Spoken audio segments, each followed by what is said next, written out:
All right, let's get into our next discussion now. Nigerian President Muhammadu Buhari and his South African counterpart Jacob Zuma want the military, which has taken power in Zimbabwe, to respect the country's constitution. Now, both leaders have also called for calm as tensions rise, with President Robert Mugabe under detention. Now, let's take a look at the international reactions to the Zimbabwean impasse. First, there were reports Tuesday of military tanks on the streets of Harare, Zimbabwe's capital. This was a day after Defense Chief General Constantino Chiwenga said he was prepared to step in to end the purge of supporters of sacked Vice President Emmerson Mnangagwa. And step in the military did, blocking roads to the main government offices, parliaments and the courts in central Harare, and making an announcement on state broadcaster ZBC. His Excellency the President of the Republic of Zimbabwe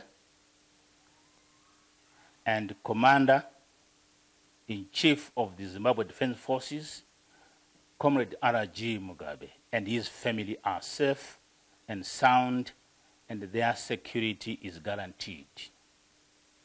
We are only targeting criminals around him who are committing crimes that are causing social and economic suffering in the country in order to bring them to justice. We wish to make it abundantly clear that this is not a military takeover of government. That announcement was the evidence the world needed to know that the armed forces were now in charge, even though they denied their action was a coup. The United States ambassador didn't waste time in instructing all the embassy's employees to remain home. Nigerian President Muhammadu Buhari released a statement calling for calm, peace, and respect for the constitution. And South Africa's Jacob Zuma also called for calm and said he's sending an envoy to meet with the Zimbabwean military and Robert Mugabe himself. I've taken a decision to send an envoy to be able to contact the leaders of the defense force who have undertaken these operations, but also to meet with President Mugabe so that we have a more clear picture of what is happening in Zimbabwe. At a parliamentary session, Britain's Theresa May called for restraints. My honourable friend raises an important point. As we've all seen what has been taking place in Harare, we are monitoring those developments very carefully. The situation is still fluid, and we would urge restraint on all sides because we want to see and we would call for an avoidance of violence. And the European Union called for dialogue and a peaceful resolution of the impasse. President Mugabe fired Vice President Mnangagwa last week Monday, accusing him of disloyalty. His removal was seen as a boost for Mugabe's wife Grace, who is a vocal critic of Mnangagwa and seen as a potential successor to her husband. Okay, it was the sacking of his vice president, the catalyst that's led to this latest development. So we have Alistair Wilcox in the studio. He is an African Affairs analyst joining us on TVC Breakfast. Good morning. Thanks for joining us. Good morning. Good morning. Nice to see you. In such a bright Monday. Yes, Thursday morning, exactly. Did Zimbabwe have this coming? Well, I should say, Mugabe himself, did he have this coming? He might have overplayed his luck. Yes, Mugabe has been able to hold down the entire fabric of the South African, of the Zimbabwe community hostage for as long as he has been in power. And so he might have overstretched his luck.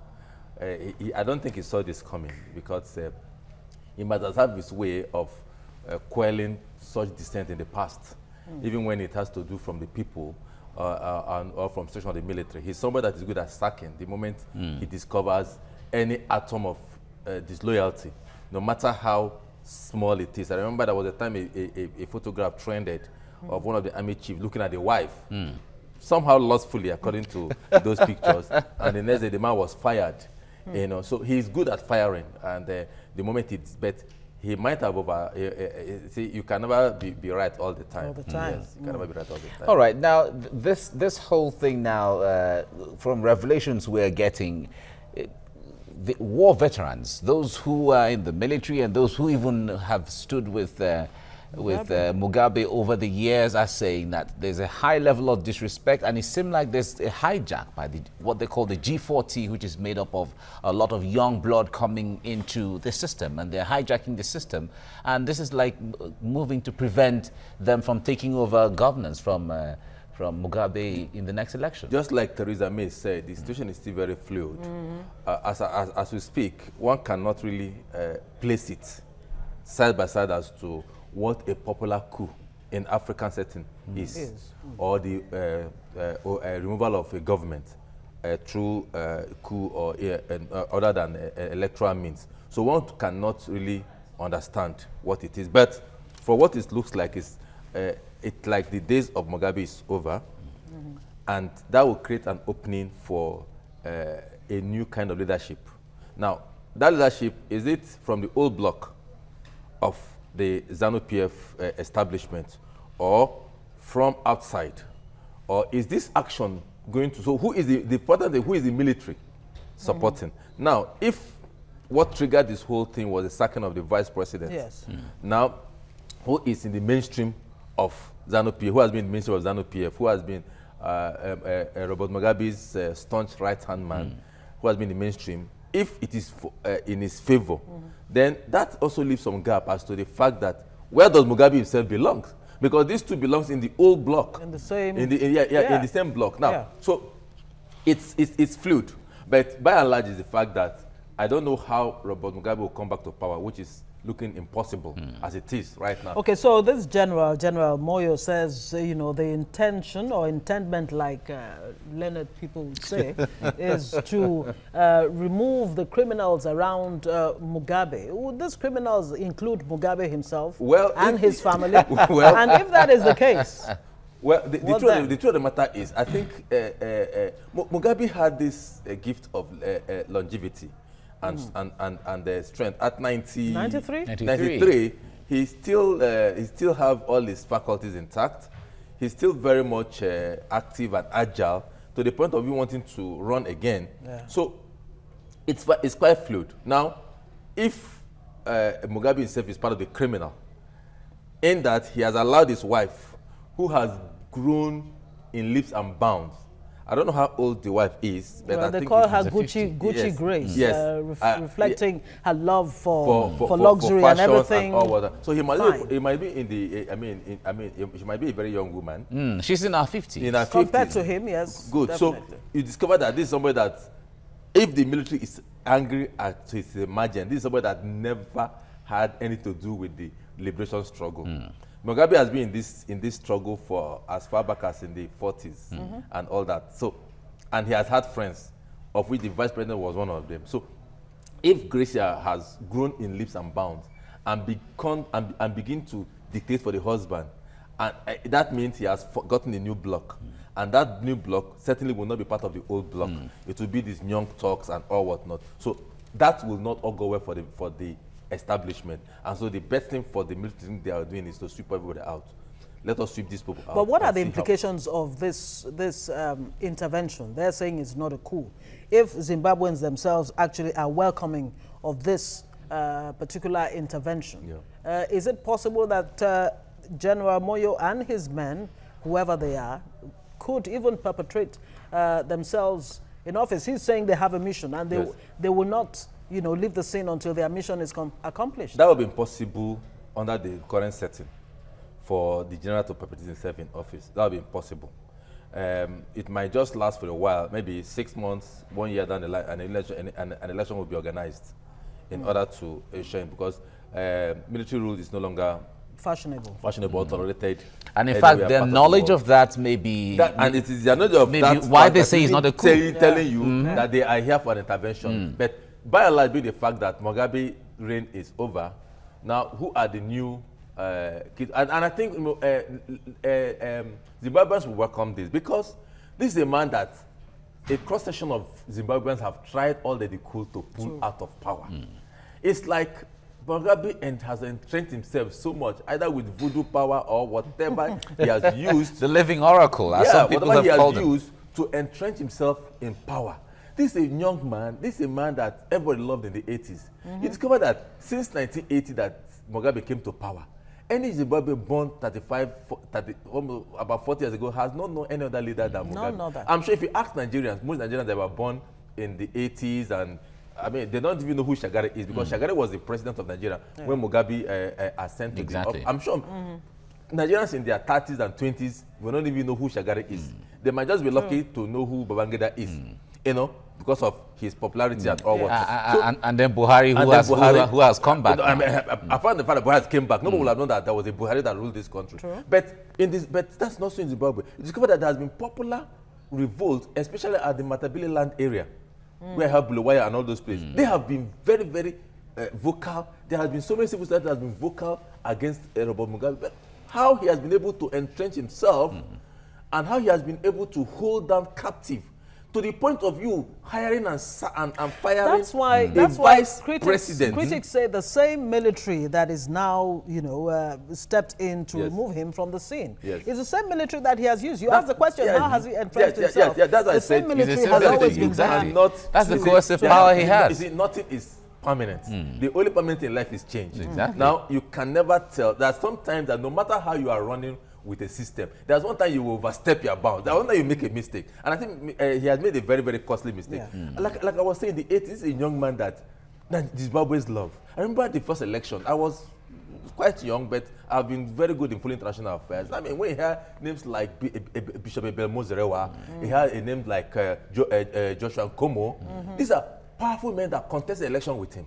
And he flawed all of them and some other people. And subsequently, he kept flawing out to a point that Joshua Nkomo has to make peace with him in order to have some bite of governance.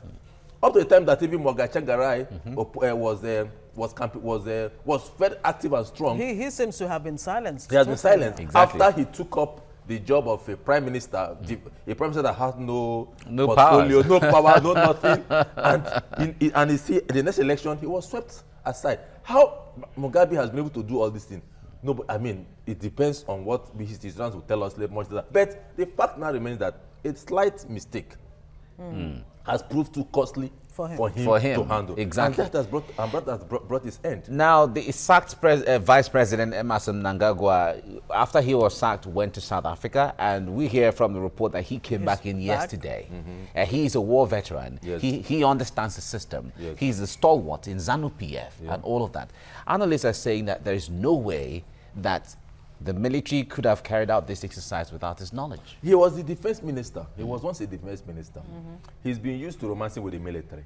He was the henchman of Mugabe because it is the military the same military that Mugabe has used to quell every popular dissent.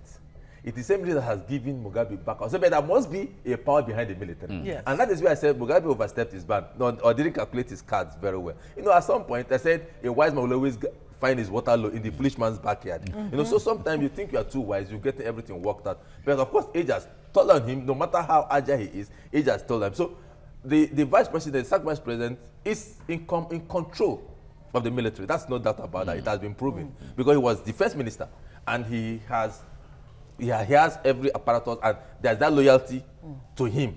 How would you assess the international response to this? President Buhari saying, let there be peace, let there be calm, let people conduct themselves, you know, in a calm manner, and nothing should be done against the Zimbabwean constitution. Well, that has already been done with this intervention that's happened. The truth of the matter is this. The UK is saying, look, there's a need for calm. So everybody obviously saying, hypocritical response. I can tell you, between the minds of the UK, the US, and so many African leaders, they want Mugabe to go.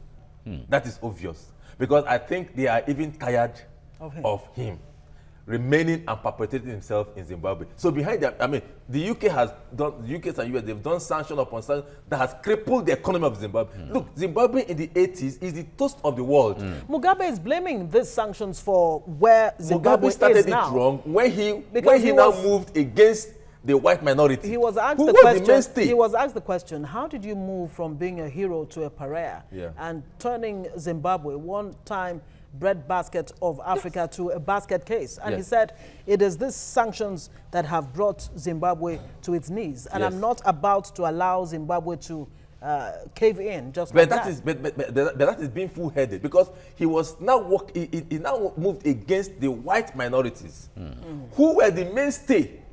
It's just like the South African economy. Look at the South Africa today. The white is still in charge of the economy. It's still like the economy. Is it the power, the economic power That was why when what do you call him, Zuma sacked the former finance minister, it created a lot of uproar because that is the man that the whites see as their own, and that is handling the economy based on the fact that the economy is still strong. Stable. Now, what will you have lost if you are not just trying to be unnecessarily overprotectionist or trying to be funny with yourself? You won election in 1980. You didn't remember there's going to be land distribution until you have lost favor. You are beginning to lose power. You are now looking for something to endanger the people. You now break onto the economic power by seizing land. It is happened in 2000. Seizing land from those that are productive. Those and that giving it to people who don't have experience, who don't have the skills, who don't have capital. They don't have capital, they don't have the technology, they don't have the sensibility. You just give it to them. It's running the economy aground. Bringing it, this is a country that healthcare used to be top-notch. And for every Zimbabwe citizen is treated free of charge. If you cannot be treated within the country, you are flown abroad at government expense. 80% literacy population. Up to today, their universities still rank one of the best in Africa. The Zimbabwe Airways is still running. That is a country that had the greatest of potential. Zambia, their next door neighbor, was just a toddler. Today, Zambia is more economically prosperous than Zimbabwe. It's a sorry case. And if a president that brought glory to his people, that brought pride to his people, that make them to stand tall, those Zimbabweans are not good at his football. But every other thing, they are so excellent in that. If a president that did all that for the people, now because you want to still cling on to power, you now went and brought your men, your ex-combatant, and then give them land, seized land. Not that you seized land and you now pass to them and you now ruin your economy. How will the West? Because some of these people have their ancestral home to the West. So they will not fold their arms and see you. So long as you begin to poke your hand into the nose of those that are feeding you, you will always get them to bite on you because that is how it is. All right. Analysts are saying that certainly President Jacob Zuma of South Africa has a very strong influence, or let me say South Africa has a very strong influence on Zimbabwe. And if the president doesn't like what is going, if the South African president doesn't like what is going on in Zimbabwe, he has a wherewithal of ensuring that it doesn't happen. But we are not seeing Jacob Zuma being outright in a way, because he has called for restraint and he has called... no, he sent some envoy? Yeah, he is going to send an envoy later today or tomorrow. But he has called, he called Mugabe to find out if he's okay. So it seemed like... From analysts, it seems like he is in tune with what is going on. But that's what I'm telling you. I'm sure every African leader, every world leader, maybe apart from those in Far East China and all, where he has good friends. He has very good friends in the Asian continent. Of course, he had to turn in that direction when he lost favor. They might be the ones that are. They might be the ones that may not be may have sympathy for him. But majority of African leaders will not have sympathy for Mugabe because he has become an issue. He has become a serious issue in Africa. He has become a serious issue in the world, in that Zimbabweans themselves are tired of him and the whole world is tired of Mugabe. But the rest of Africa, is the rest of Africa really learning any lessons from this? You have Joseph Kabila having issues. He wants to entrench himself in the DRC.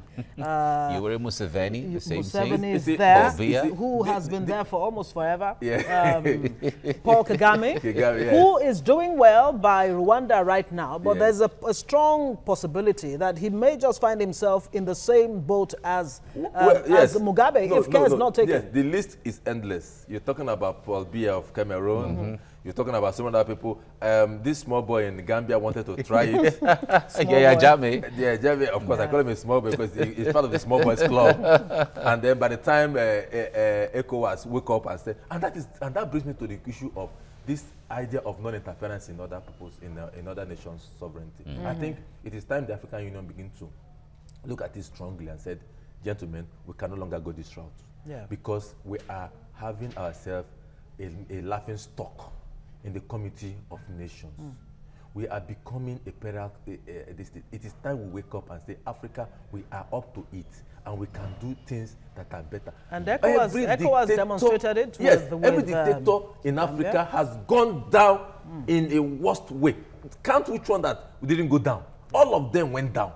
Is it the strongman of Libya died like a chicken on the after doing order for his country? Is it Mobutu Sese Seko had to die in exile?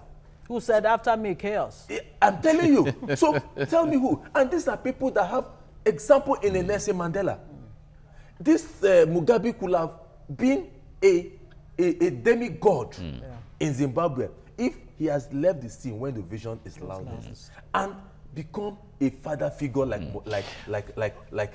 Mandela. Yeah, but even the man next door, Kaunda, Kenneth Kaunda, yeah. who conducted an election, lost, and withdraw from this. And even Julius Nyerere. There are dictators that have been there, and they discovered that it doesn't pay to perpetrate. But those who felt like, look at a man like Paul Kagame, a young, dynamic man that restored the confidence of his people in Rwanda. Look at what he's doing to himself now. At some point, because there will always be new sets of people being born into the system with new ideas. That will wake up and say, look, let us question this, because the aged one, they are fast. They're depleting out. So would you say that African leaders have what you might term the Messiah complex? They have the Messiah complex. Is that what is wrong with which is very, I would call it satanic Messiah complex, because you know you are not one. But because of this idea of the brute of force, voodooism, and all the negative things that they surround themselves with, they felt nothing can go wrong. Okay. But of course, something will always go wrong. Because Alistair you can never have Wilcox, it all we have to leave it here right now. Thank you very much, Alistair Wilcox, for coming on the program. It's always my pleasure. Thank you so much. Thank you. Right.